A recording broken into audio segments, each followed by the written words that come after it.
Hello guys, in this video I decided to try a new format and we'll see how it goes.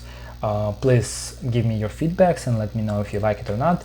But in this today's video I'm going to discuss a really simple and small example about finding the graph of the parametric equation.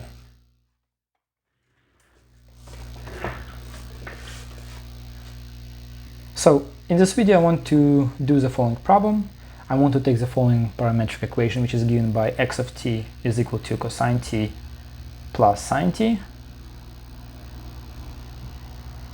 and y of t is equal to cosine t minus sine t.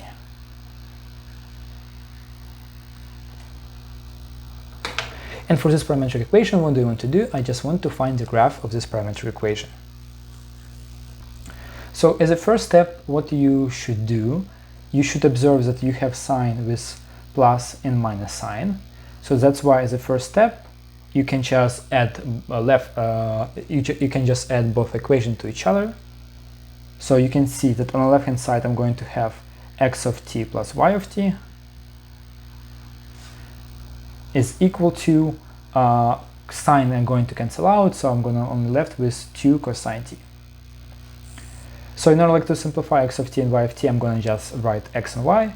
If I'm going to divide both sides by 2, I'm going to have x over 2 plus y over 2 is equal to cosine t.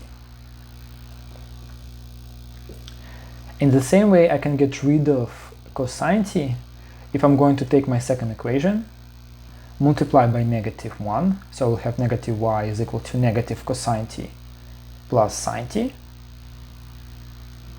And then I have my unchanged the first equation, and then I'm going to add them up to each other. So in this case I'm going to have x minus y is equal to 2 sine t. So x over 2 minus y over 2 is equal to sine t. So what we did, we simplify our parametric equation to these two, in some sense, linear equations in terms of x, y, and t. So the general idea when you have a parametric equation and you want to find its graph, sometimes it's easier to get rid of the parameter t and find the graph of parametric equation as a Cartesian equation. And remember, the difference between parametric and Cartesian equations that parametric equation has a starting point, ending point, and a direction. And sometimes if you take the interval from negative infinity to positive infinity, there is no ending and starting point. So actually let's see, and for the sake of the interest for this problem, let's set the bounds for our t from 0 to pi. So let's say I want to find this parametric equation when t changes from 0 to pi. So right now, when I have these two equations, I can simplify them. And when I'm going to simplify, I'm going to use this simple one trig identity, sine square t plus cosine square t is equal to 1. So from here you can see that what I'm going to have. I'm going to have x over 2 plus y over 2 squared plus x over 2 minus y over 2 squared is equal to cosine squared t plus sine squared t is equal to 1. And then, like, wait a minute, left hand side and right hand side, the equation still doesn't look nice, but you should wait for it and try to do some simple algebra. So let's just expand our squares. I'm going to have x squared over 4 plus 2xy over 4 plus y squared over 4, and similar thing I'm going to have for my second term.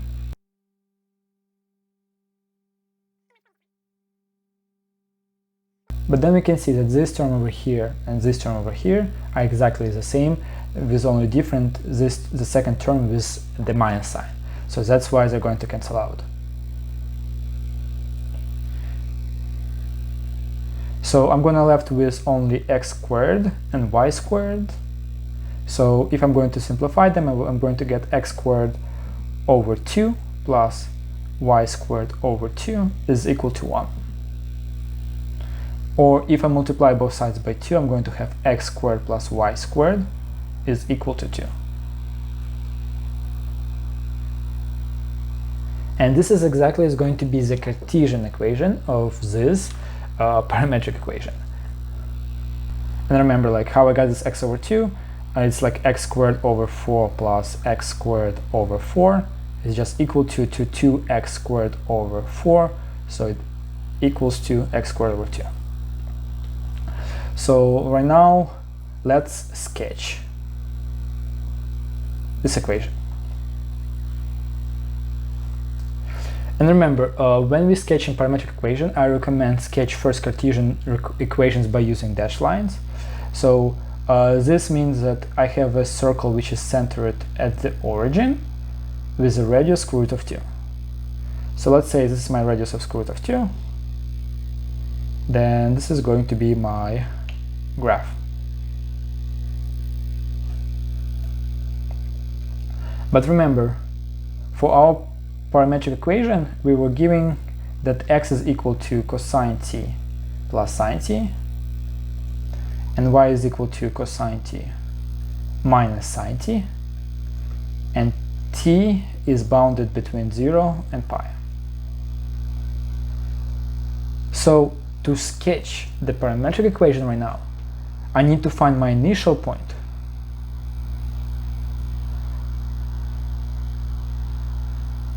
I need to find my ending point and indicate the direction. So to find the initial point, it's pretty straightforward. I just need to plug in my t is equal to 0 into x and y, so we'll have x of 0 and y of 0. And we know that sine of 0 is 0 and cosine of 0 is 1, so we'll have that this is going to be just let me actually write this down. We'll have cosine of 0 plus sine of 0. So you can see my initial point is just going to be 1, 1. So this is my initial point A. When t is equal to pi, you can easily check that your ending point, since sine of pi is 0 and cosine pi is -1, is going to be equal to -1, -1. So this is my ending point B. But the problem now, we can either go this direction or this direction. So how do we decide? To decide this, we need to choose some point in the middle. And to choose a point in the middle, let's choose t is equal to pi over 2. And when t is pi over 2, sine of pi over 2 is 1, and cosine of pi over 2 is 0. So we'll have that cosine is equal to 0 plus 1 is equal to 1, and y is equal to 0 minus 1 is equal to -1. So I have x is 1 and y is -1, so it means my intermediate point is over here. So that's why I'm going to go clockwise direction. So far what we did initial point, ending point, and the way how I'm going to indicate the direction, I'm going to just draw this arrow over here. So we did this direction.